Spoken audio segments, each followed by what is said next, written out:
Abdul Karim Telgi, railway station पर फल बेचने वाला एक लड़का जिसने 22,000 करोड़ रुपए तक का घोटाला कर दिया।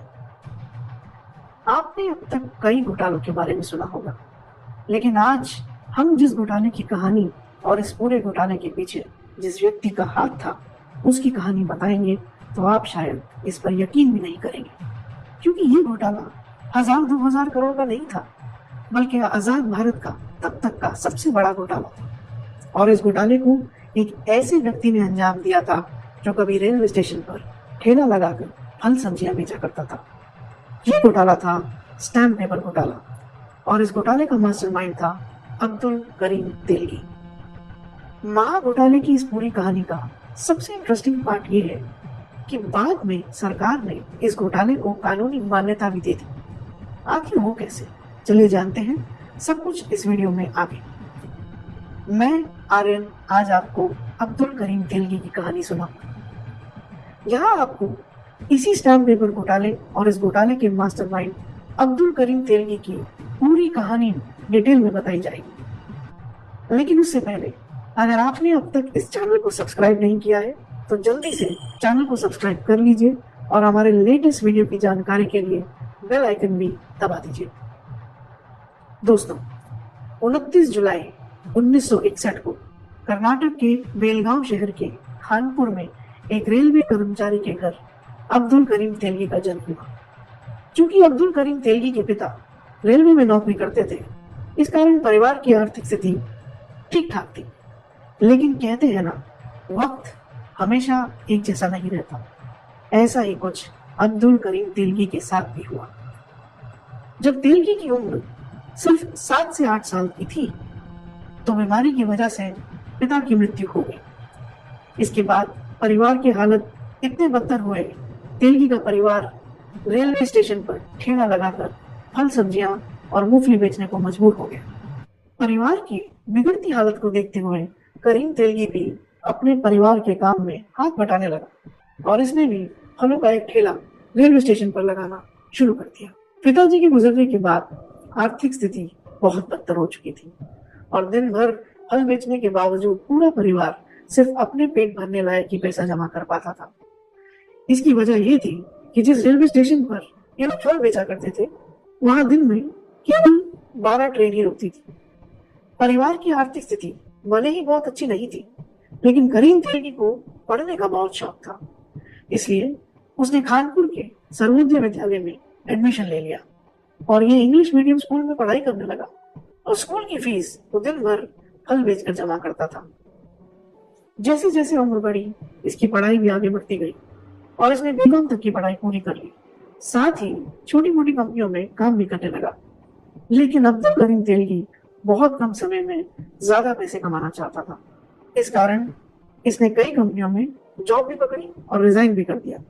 कई कंपनी वालों ने तो काम की लापरवाही और टारगेट अचीव न करने के कारण खुद ही करीम तेलगी को जॉब से निकाल दिया था।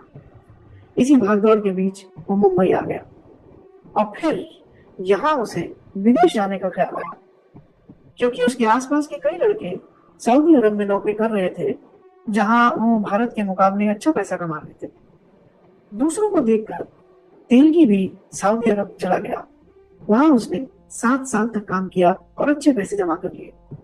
वहां रहते हुए उसने महसूस किया कि काफी लोग ऐसे हैं जो खाड़ी देश में आना चाहते हैं, लेकिन पेपर में खामी होने की वजह से नहीं आ पाते या फिर उनका पासपोर्ट नहीं बन पाता है।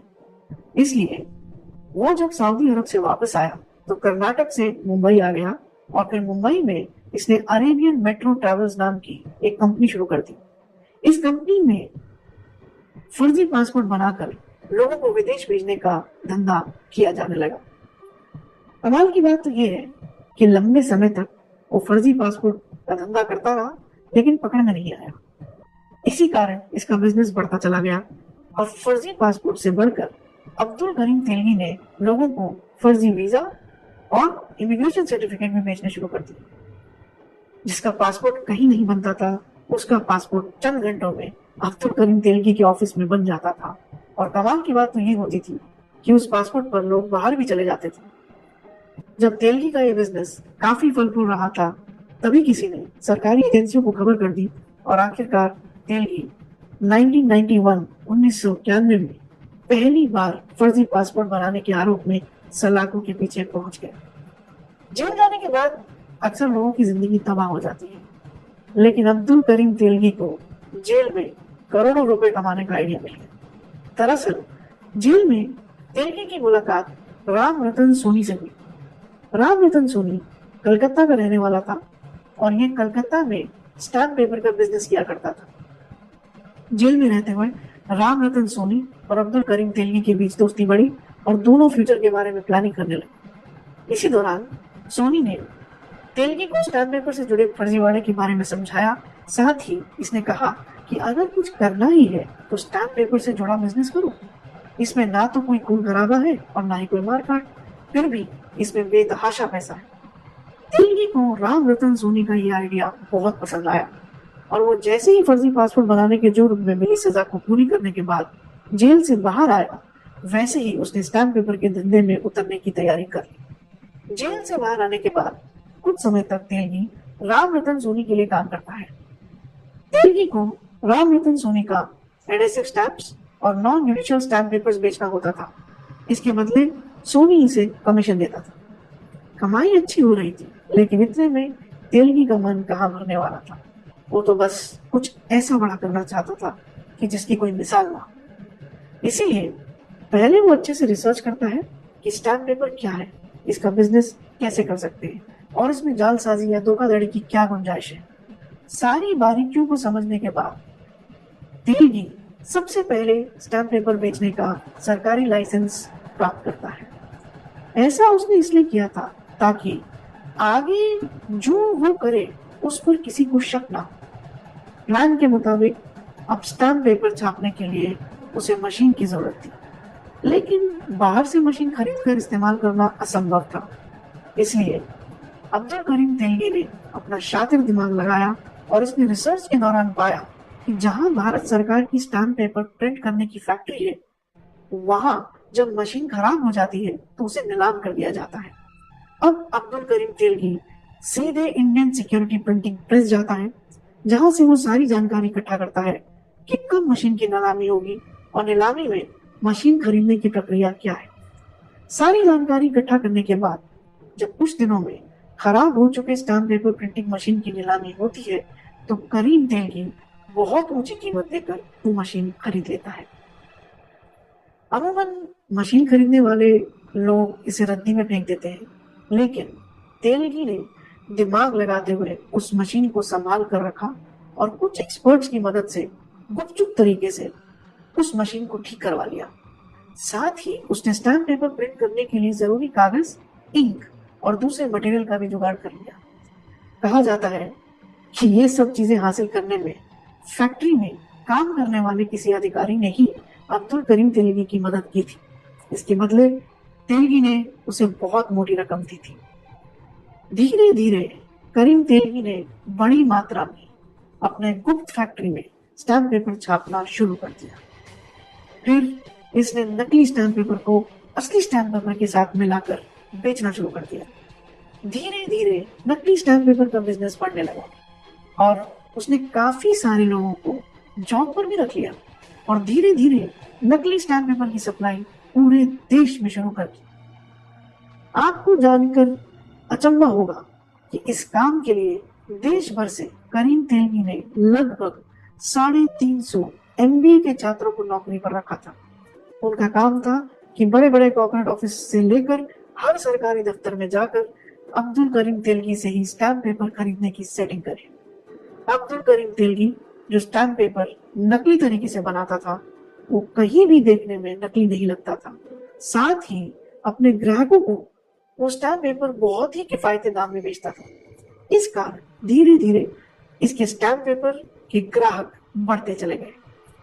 इधर 1992 के बाद अगले 7 सालों तक भारत सरकार के अंतर्गत आने वाले स्टैम्प पेपर प्रिंटिंग प्रेस से जितनी भी मशीन रद्दी के भाव बिकने को नीलामी में आती थी, उन्हें अब्दुल करीम तेलगी बेहद ऊंची दाम देकर खरीद लेता और फिर से ठीक करवाकर गुप्त तरीके से स्टैम्प पेपर प्रिंट करता था। कहा तो ये भी जाता है कि अब्दुल करीम तेलगी का बिजनेस इतनी तेजी से बढ़ गया था कि इसने पैसे के बल पर सरकारी प्रिंटिंग प्रेस के बड़े बड़े अधिकारियों को खरीद लिया था और उनसे फैक्ट्री की अच्छी मशीन को भी खराब घोषित करवाकर नीलामी में ले आता था और फिर उसे खरीद लेता था। धीरे धीरे करीम तेलगी का बिजनेस इतने बड़े स्तर पर बढ़ गया कि भारत के लगभग 25 राज्यों में तेलगी का फर्जी स्टैम्प पेपर पहुंचने लगा और लगभग 70 शहरों में कोर्ट कचहरी से लेकर हर सरकारी ऑफिस में होने वाले काम बस इसी फर्जी स्टैम्प पेपर पर होने लगे। लेकिन किसी को इस बात की भनक तक नहीं लगी। 4-5 साल के अंदर ही करीम तेलगी के पास इतना पैसा हो गया कि उसने अधिकारियों को घूस देना बंद कर दिया, बल्कि अब ये हर महीने अधिकारियों को एक मोटी तनख्वाह देता था। बदले में उन अधिकारियों को सिर्फ हर जगह ये फर्जी स्टैम्प पेपर पहुंचा देना होता था। मतलब अधिकारियों को सिर्फ मुंह बंद रखने और अपने कलम को खामोश रखने के लिए लाखों रुपए मिलते थे। करीम तेलगी इतना शातिर दिमाग का था कि उसने साजिश के तहत लगभग पूरे भारत से असली सरकारी स्टैम्प पेपर को भी गायब करवाना शुरू कर दिया था। इसके पीछे का लॉजिक ये था कि जब मार्केट में स्टैम्प पेपर की शॉर्टेज होगी तो उसका स्टैम्प पेपर अपने आप बिकेगा।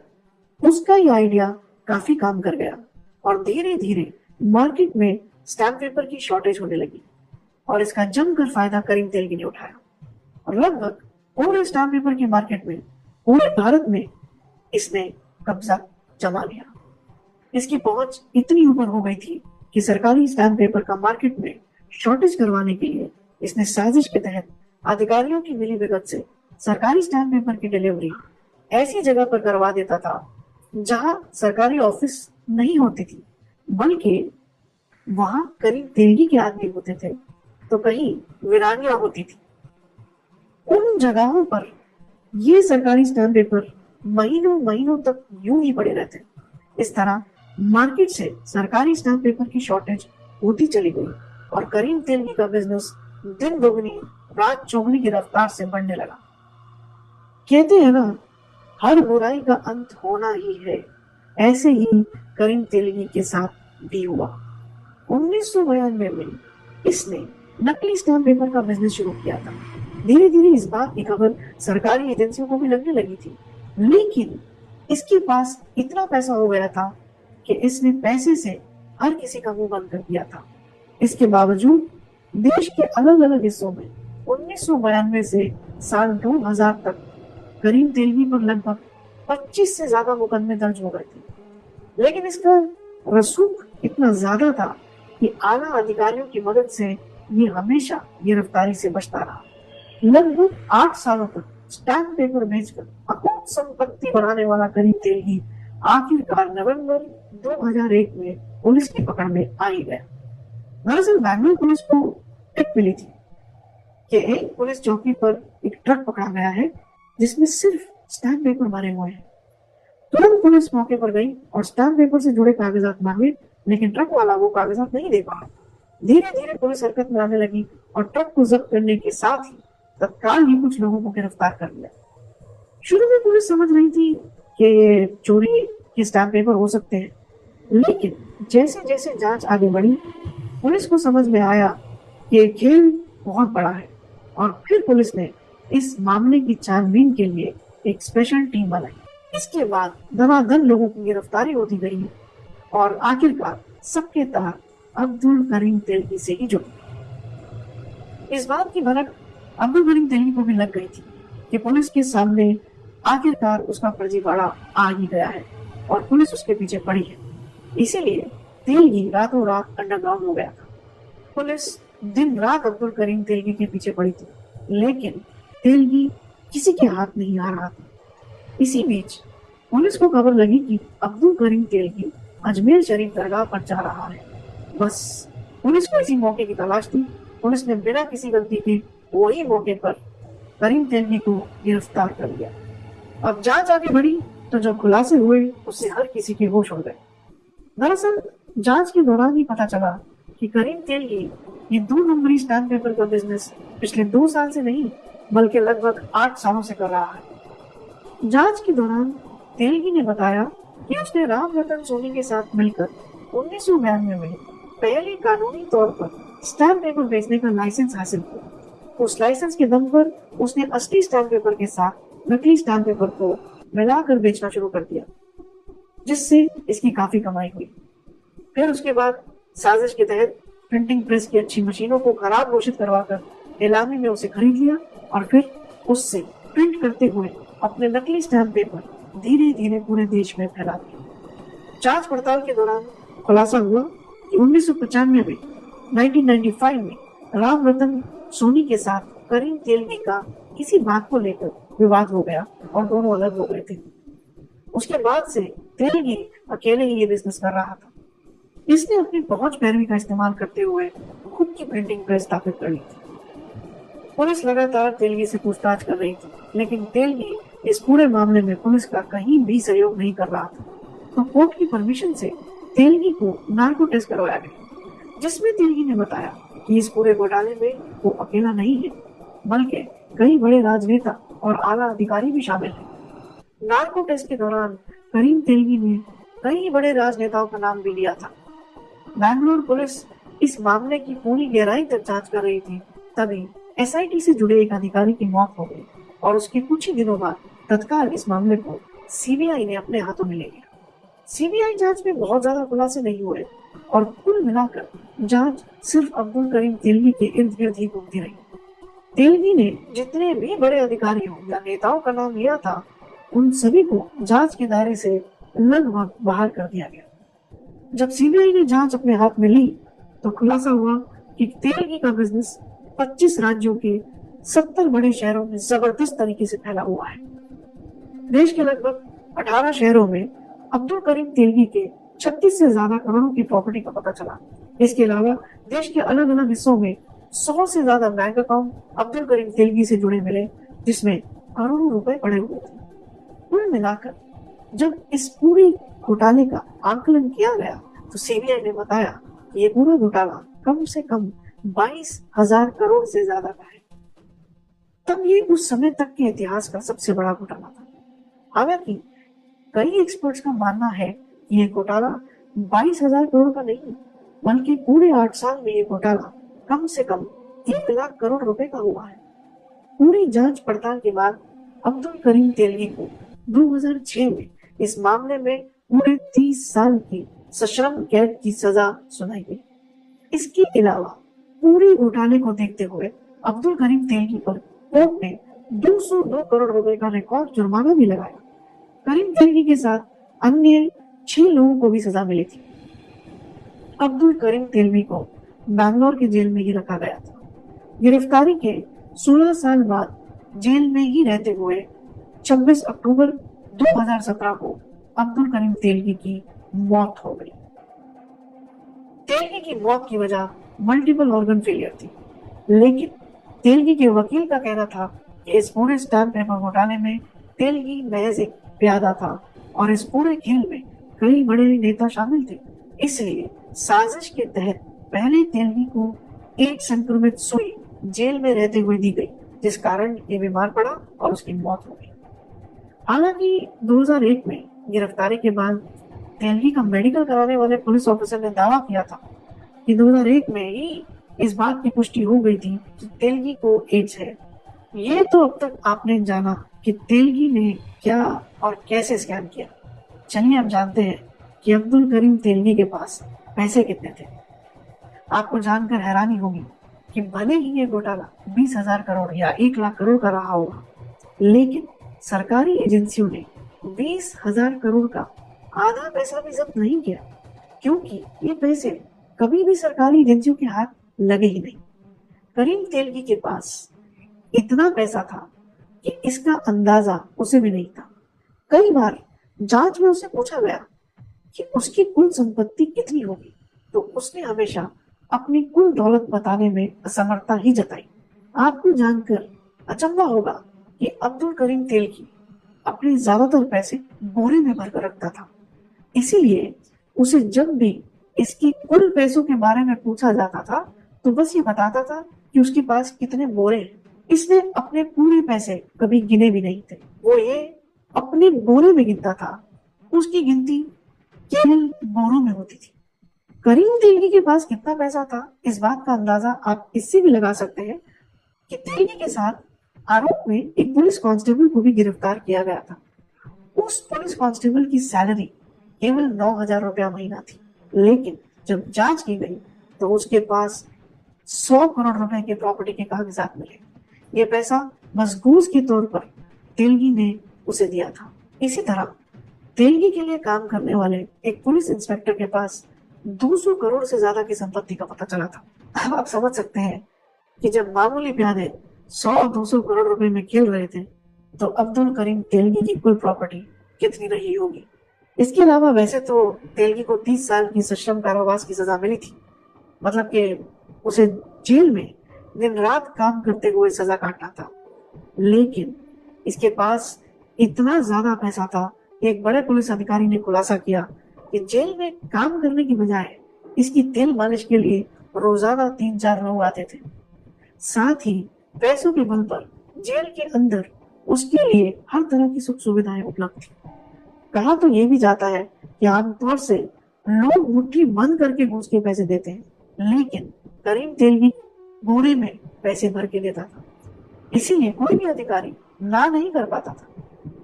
हर क्रिमिनल की एक ना एक लव स्टोरी जरूर होती है। ऐसी ही एक लव स्टोरी अब्दुल करीम तेलगी की भी थी। अब्दुल करीम तेलगी को अय्याशी का बहुत शौक था और ये मजे करने के लिए अक्सर रात में बार में चला जाया करता था। हमेशा की तरह एक रात ये मुंबई के मशहूर टोपैज बार में गया।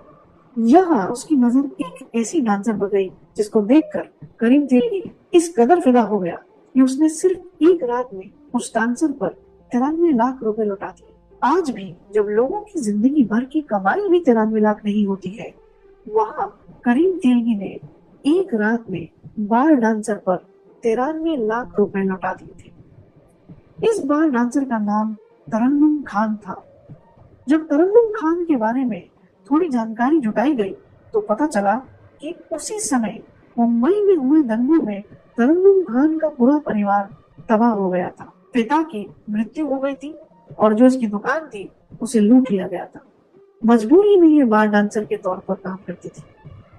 जब से अब्दुल करीम तेलगी की नजर तरन्नुम खान पर पड़ी, तरन्नुम की पूरी जिंदगी ही बदल गई और देखते ही देखते वो पूरे मुंबई की सबसे अमीर डांसर बन गई। तरन्नुम खान को करीम तेलगी दिलो जान से चाहने लगा था, लेकिन किसी वजह से दोनों ने शादी नहीं की और आगे चलकर तेलगी ने शाहिदा तेलगी से शादी कर ली, जिससे करीम तेलगी को एक बेटा और एक बेटी हुई। 2017 में जब तेलगी की मृत्यु हो गई तो 2018 में नासिक सेशन कोर्ट ने भी करीम तेलगी तथा इसके 6 सहयोगियों पर चल रहे सभी केसों को खत्म कर दिया और सभी मामलों से तेलगी को बरी कर दिया गया।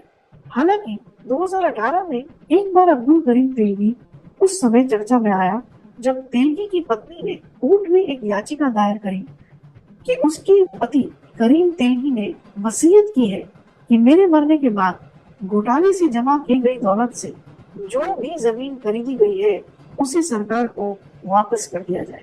भले ही करीम तेलगी इस दुनिया से चला गया हो, लेकिन इस घोटाले से जुड़ा एक सवाल है जिसका जवाब आज तक नहीं मिल पाया है। तेलगी और उसके 10 से 20 प्यादों को छोड़कर कौन कौन इस घोटाले में शामिल था, ये आज तक कोई नहीं जान पाया है। अब्दुल करीम तेलगी ने इतने पैसे कमाए थे, वो कहाँ गए, यह आज भी बहुत बड़ा रहस्य है। इस पूरे घोटाले से जुड़ा सबसे बड़ा रहस्य ये है कि अब्दुल करीम तेलगी ने नकली स्टैम्प पेपर छापने के लिए अपनी फैक्ट्री कहाँ कहाँ लगाई थी, इस बात का पता आज तक नहीं चल पाया है। चलिए अब आपको बताते हैं कि आखिर सरकार ने इस पूरे घोटाले को कानूनी तौर पर कैसे मान्यता दी थी।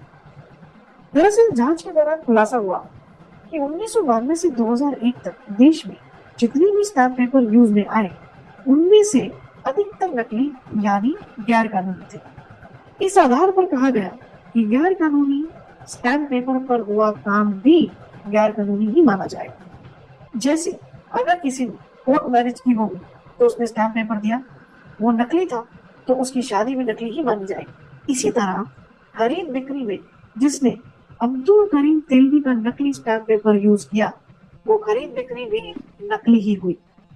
कुल मिलाकर पिछले 8 वर्षों में जिस भी काम में स्टैम्प पेपर का इस्तेमाल किया गया, उन सभी पर गैर कानूनी होने की तलवार लटकने लगी। ऐसे में हजारों शादियां टूटने के कगार पर आ गई, साथ ही हजारों बिजनेस बंद होने के कगार पर आ गए, कोर्ट कचहरी तक सवालों के घेरे में आ गए। सारे हालातों को देखते हुए आखिरकार सरकार ने फैसला किया कि 1992 से 2001 तक भले ही नकली स्टैम्प पेपर का इस्तेमाल हुआ हो, लेकिन कानूनी तौर से वो सभी वैध माने जाएंगे। इस तरह नकली स्टैम्प पेपर स्कैम को कानूनी मान्यता दे दी गई। दोस्तों, आपको क्या लगता है, इस पूरे हजारों करोड़ के घोटाले को अब्दुल करीम तेलगी ने अकेले ही अंजाम दिया होगा या फिर इसमें बड़े नेता भी शामिल रहे होंगे? कमेंट बॉक्स में हमें ये जरूर बताएं। अगर ये कहानी आपको अच्छी लगी हो तो इस वीडियो को लाइक करते हुए शेयर भी जरूर करें।